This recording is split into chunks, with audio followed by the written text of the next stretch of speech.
So what's up no? Magcha-change oil ngayon tayo no.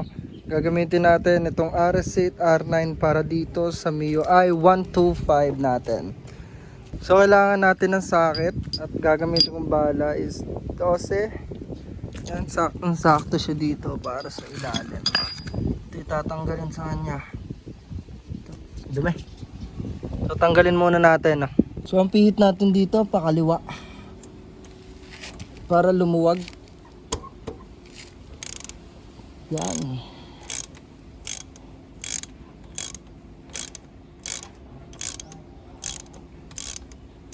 Kuha rin tayo ng pang drain. Yun, so wala tayong makita na drainan kaya nag-improvise na lang tayo. So ginawa ko ginupit ko lang siya. Saka natin tuloy.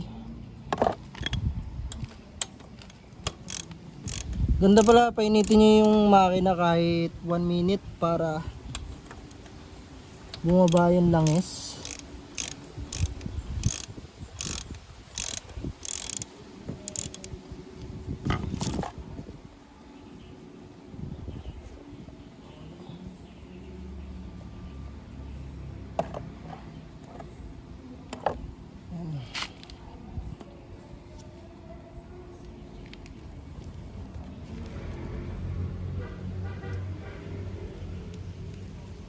Yan, so hintayin lang natin siya na hintayin natin siya ma-drain. Naka side stand siya, pwede natin tayo para mas tumulo yung langis no. Yan na, mas lumakas. Tapos i-open natin to. And so after natin siya tanggalin, at kung drain na talaga ng husto yung langis, pwede na natin ikabit yung drain bolt dito para malagyan na natin ng langis. Let's go. Babalik na natin siya dito.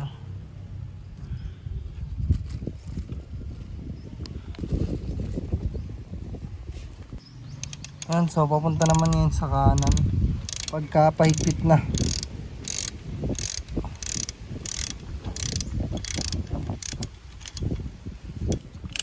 Saktong higpit lang para hindi siya ma-lost thread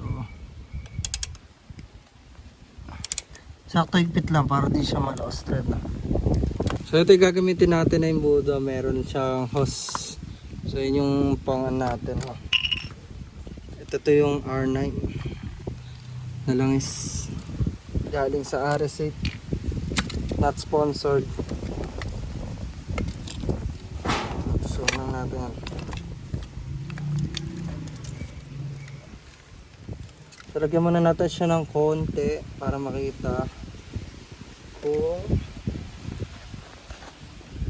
may tumutulo sa ilalim.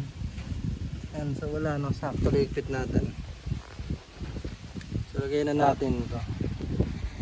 800 ml ang capacity ng langis na nilalagay sa MIUI 125. So lalagay natin ito lahat.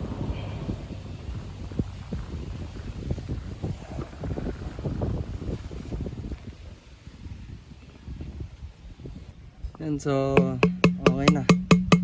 Simot na balik na natin yung takip. So paanda rin na natin para paginitin muna natin makina natin.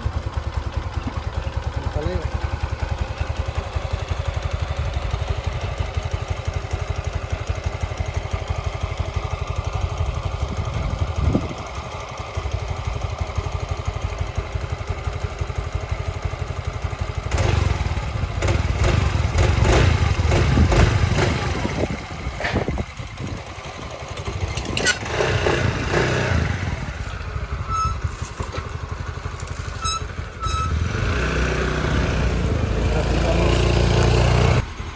Natin kung maganda yung yung RS8 na langis.